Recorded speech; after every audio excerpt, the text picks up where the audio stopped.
Alors, comme ça, je suis fou.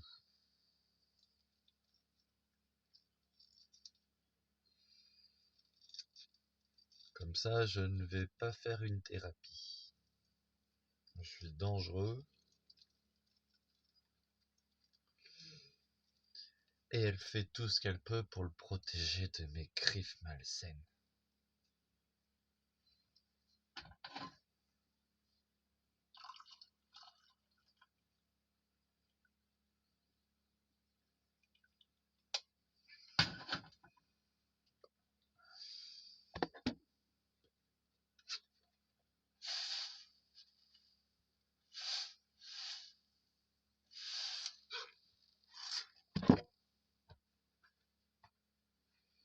Donc elle valide le monde de l'apparence.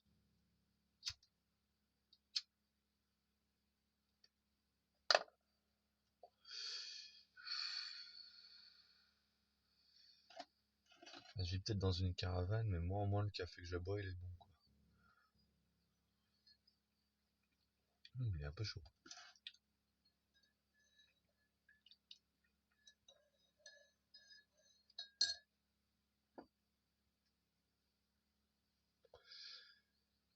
Qu'est-ce que je pourrais bien nous dire?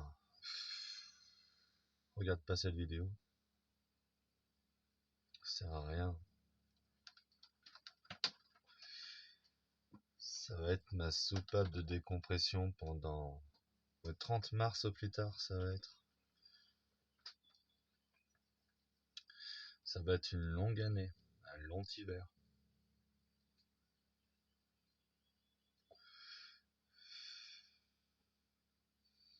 Enfin, je sais pas, naïvement, je me dis que le mec qui se trouve à un endroit où dormir, de toute façon, il n'a pas le droit d'hébergement, donc que ce soit dans une caravane ou dans un 3 pièces habitable, chauffé.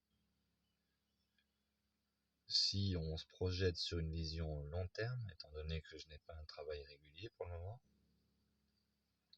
il vaut mieux la solution de la caravane et que je cherche du boulot en m'inscrivant à tous les vignobles, mais ils sont tous pleins, ils auront la place en juillet, super.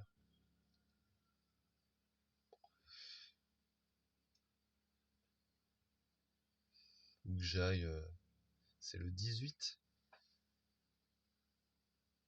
on est le 16, c'est dans 2 jours, on est dimanche, c'est un mardi. Mardi 18, une réunion, une mise en relation entre ceux qui veulent travailler et les entreprises du BTP qui recrutent, pour essayer de faire des chantiers avec ma faible expérience. J'ai trouvé un as de cœur, Bastien qui est maçon depuis des années et tout, qui connaît tout. On irait ensemble, on lui présenterait une équipe avec un mec qui a aucune expérience professionnelle mais qui est motivé à 100%, et un maçon expérimenté, dans la même voiture. C'est Bibi qui a la voiture. Assuré, contrôle technique, tout ça. On peut même mettre un siège enfant derrière si j'avais envie.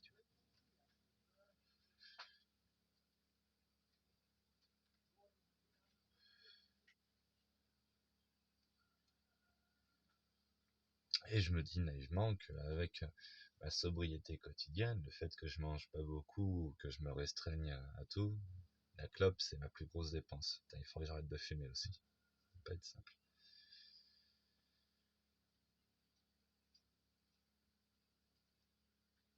J'arriverai peut-être à mettre assez d'argent de côté pour avoir assez de couches, assez de transport, assez de billets d'avion pour aller le protéger à Tahiti, mon fils. Qu'il soit avec sa mémé. Elle aime pas se faire appeler mémé. Mais ça me manque qu'il n'y ait pas de mémé dans le quotidien de mon fils. À la limite, si elle avait été raisonnable, on aurait pu conjointement accepter la solution avec une mémé d'adoption à La Réunion, Mimos. Nourli, quoi, s'il te plaît. Une famille de créoles qui a des terres, qui pépiniériste, grand-mère de plusieurs petits-enfants, mère de plusieurs enfants.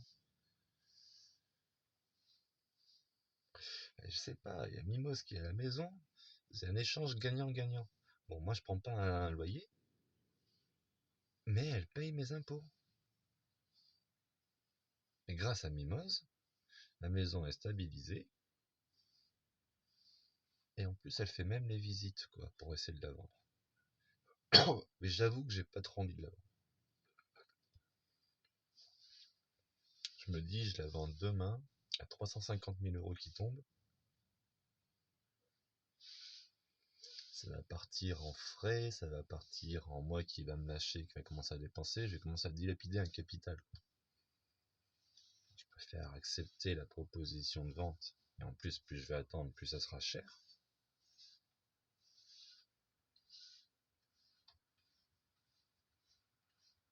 Quand, quand je serai fixé sur la date sur laquelle je pourrai aller avec mon fils à Tahiti, pour mettre en place là-bas. Acheter un terrain, construire 3 maisons, 3 farets on appelle ça, des petites habitations. Pourquoi pas cesser de faire mon idéal pour mon fils et en mettre 2 à louer pour rentrer 2000 euros, en avoir un pour nous, pas loin d'une école primaire.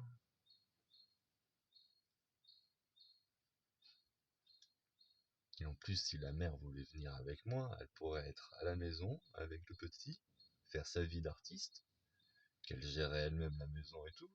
Et moi, je pourrais faire de la route pour vendre des terrains, pour prospecter des terrains et tout ça, quoi. Et reprendre le porte-monnaie locatif de ma mère, le jour où elle se met à la retraite. L'aider à rembourser son crédit de sa maison. Elle en a encore pour 15 ans. Pourquoi pas même essayer de trouver un plan de moi engager un crédit sur 20 ans ou 30 ans pour acheter une autre habitation, grossir le patrimoine, et que le petit, à ses 18 ans, il soit confort, tu vois. Mais non. Ça, c'est pas vous protéger. Enfin, ça, elle dit, ouais, t'as pas réussi à nous protéger. Non, mais j'ai essayé de te protéger, Audrey. Je t'ai dit, va accoucher à Tahiti. Là-bas, il y aura tout.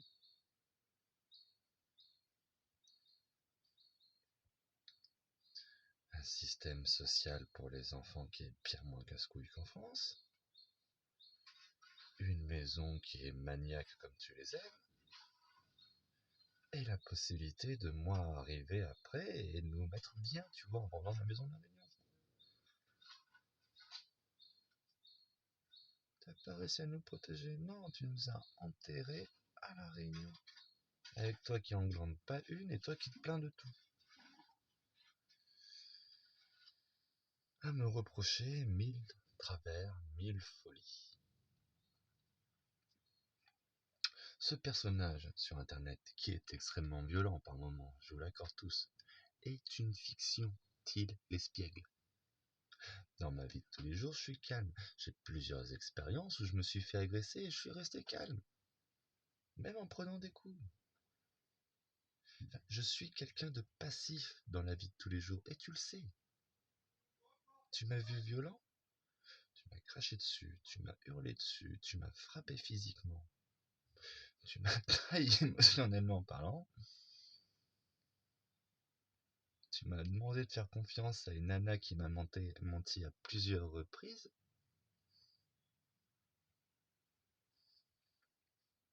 Et je suis le taré. Putain, cligne des yeux.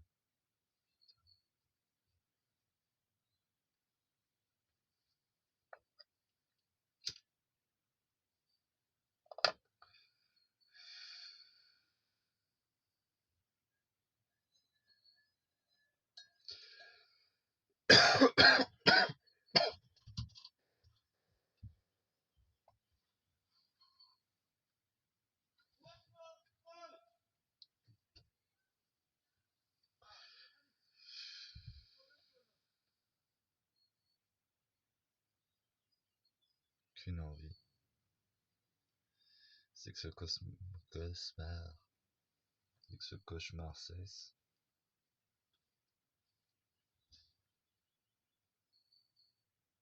Mais ça, c'est quand même complètement dingue, quoi.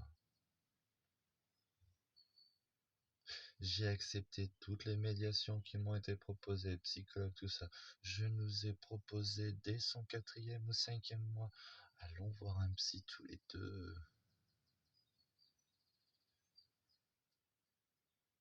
C'est elle qui refusait en disant moi j'ai pas besoin de voir un psy, y'a que toi qui as besoin de voir un psy.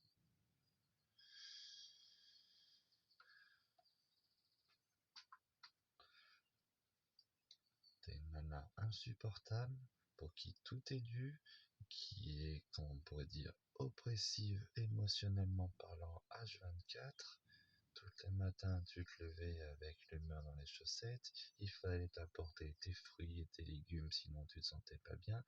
Même en faisant tout ça, même en passant le balai, tu me disais, tu passes mal le balai.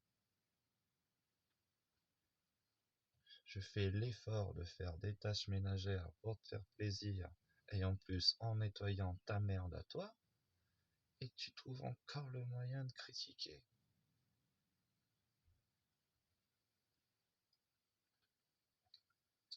Et tu dis que c'est ton père qui est venu te sauver, mais ton père il serait pas venu.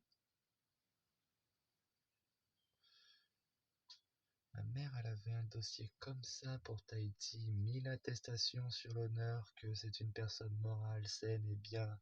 Elle avait plus d'espace vital que tes parents à Mérignac. À Tahiti, quoi. Et t'as choisi quoi? L'appartement de merde. Parce que t'avais peur de ma mère et de moi.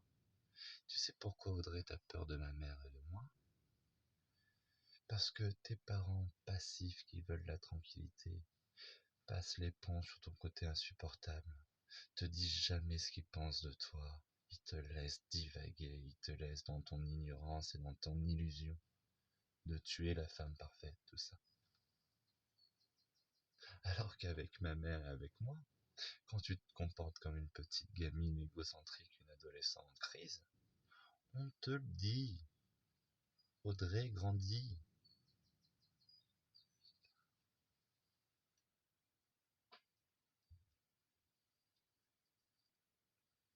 Et tu me fais passer moi pour un adolescent parce que j'ai une gueule de punk à chien. L'habit du moine ne fait pas le moine, c'est ça?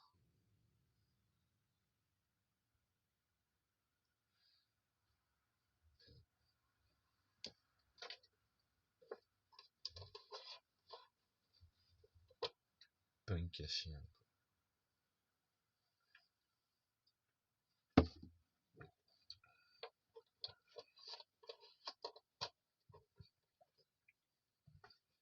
Et en plus, je suis même prêt à abandonner cette posture de punk à chien pour mon fils. Ah, ça sert à rien là. Il y a un commercial de merde qui m'empêche de voir mon gamin. Il y a une femme complètement tarée qui dit que je suis complètement fou. Il y a une maman passive en mode devant moi, elle est toute calme, toute douce. Derrière moi, elle est en mode ah, il est complètement fou. Dois-je vous le rappeler qu'au début de notre relation avec Audrey, j'ai appelé la mère d'Audrey, Pascal, à l'aide.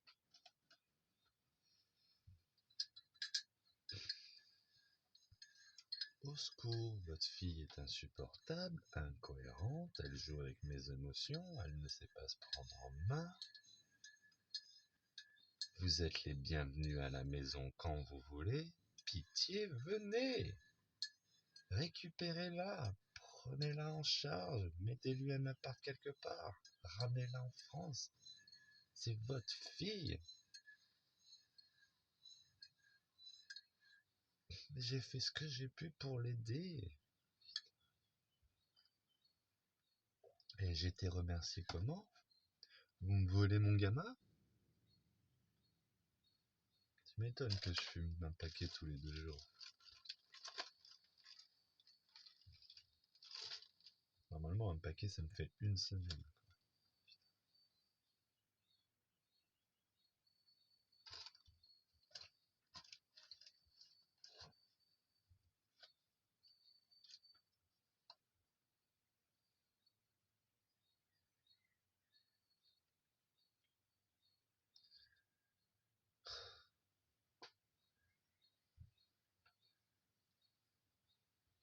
Et tu vas pas t'engager dans une thérapie, putain.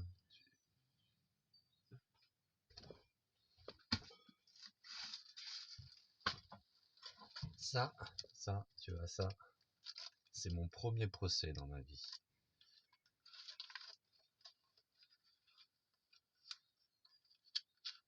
Et si dans ce procès je n'ai pas la photocopie des certificats de naissance originels de mon enfant pour récupérer un jour sa sûreté, c'est parce que tu n'as pas voulu me prêter ton téléphone portable, Audrey.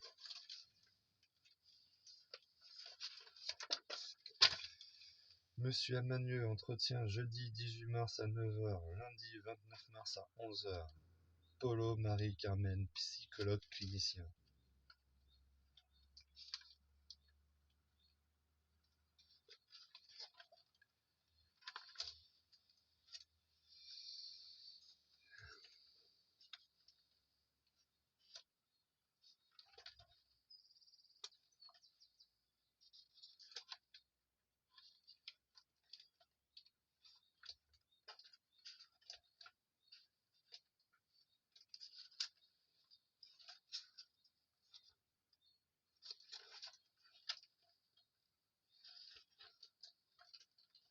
Bon, d'accord.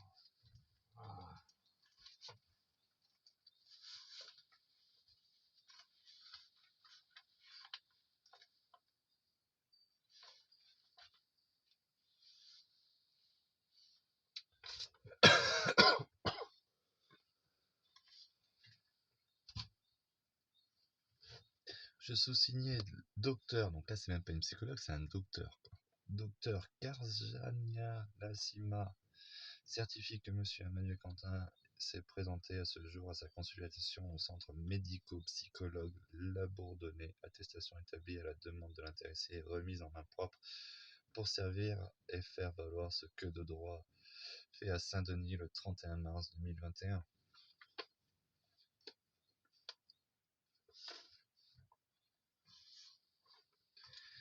Et il y en aura une autre le 7 juin. Et il y en aura une autre au prochain rendez-vous qu'ils me donneront. Et il y en aura une autre à chaque fois qu'ils me donneront un rendez-vous.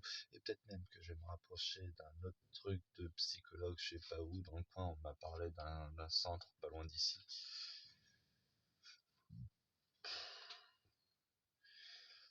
Je pourrais en accumuler des dizaines avant le prochain si je voulais.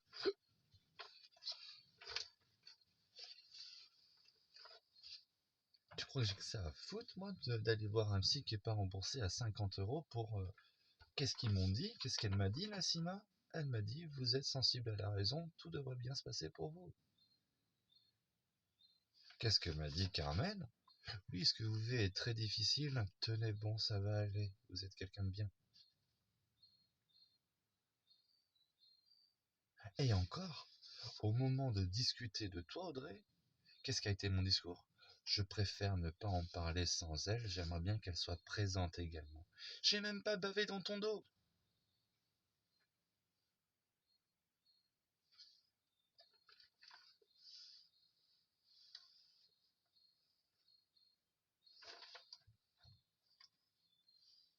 Même devant les psys, je t'ai protégé, quoi. Putain.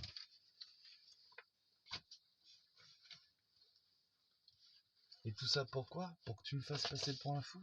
Pour que tu me dises, oh, tu me fais chanter quand j'ai noyé le bébé? Non, je te mets le nez dans ta merde. T'es là à dire à tout le monde, je suis fou, à manipuler tes parents pour qu'ils me prennent pour un fou, alors que le vrai danger pour le bébé, ça a été toi.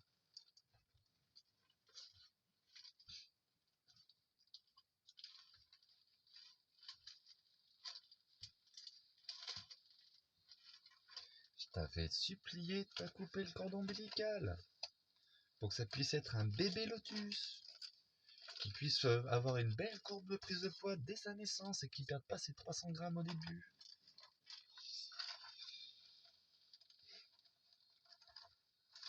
T'avais demandé, moi et Maëlys, ta copine médecin, de pas baigner le bébé à son premier mois et de lui laisser son duvet de bébé protecteur.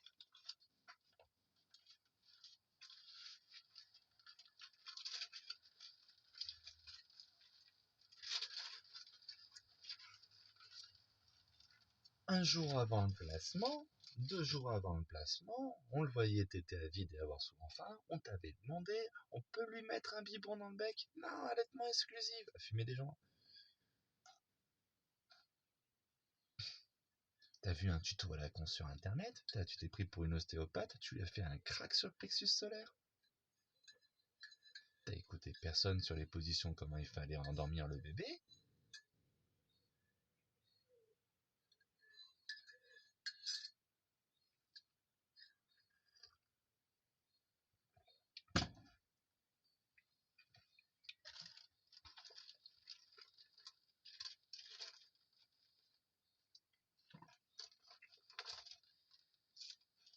Et tu m'as invectivé quand il s'étouffait dans sa putain de couverture et que je l'avais mis en sécurité allongé avec la couverture sous le nez. Parce que ça, c'est ce qui s'est produit, Audrey. Et c'est moi le fou. Si je suis fou, tu m'as rendu fou. Ta folie, il faut être vraiment solide, et de toute évidence, je ne le suis pas assez,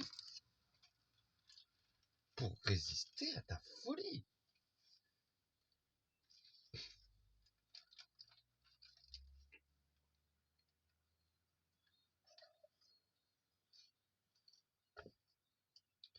Et là, tu dis, tu veux le mettre en sécurité par rapport à moi, mon enfant?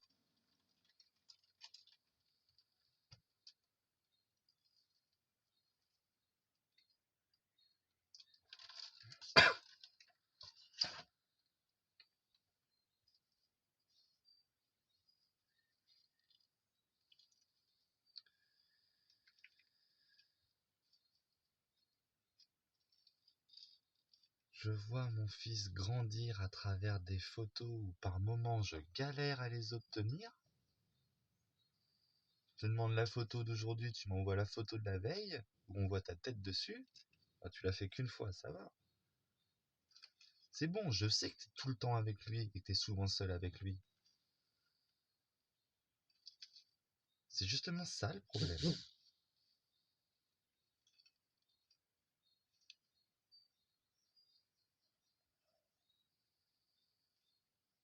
À un moment, tu me lances une longue logorée. Oui, l'amour est un choix et tout. Ah oui, mais t'as choisi d'aimer ton bébé. Ah, mais ça n'a rien à voir, un amour, une relation entre adultes avec le bébé.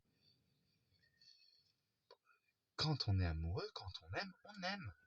Que ce soit ton fils, ou le père de ton fils, ou la mère de ton fils. Si j'ai voulu faire un enfant avec toi, c'est parce que je t'aime, Audrey. J'aurais jamais voulu faire un enfant avec une femme que j'aimais pas.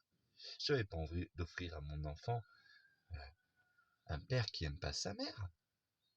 Et toi, c'est ce que tu as fait à ton enfant. Tu as offert à ton enfant une mère qui aime pas son père.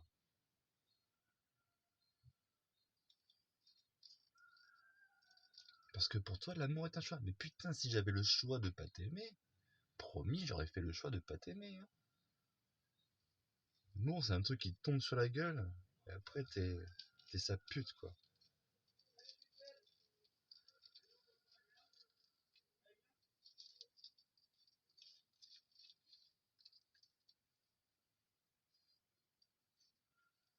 Une psychothérapie? Elle est là, ma psychothérapie. Suis-je fou après tout ce que je dis? Comment l'humanité réagirait dans ma situation? Open bar. Question ouverte.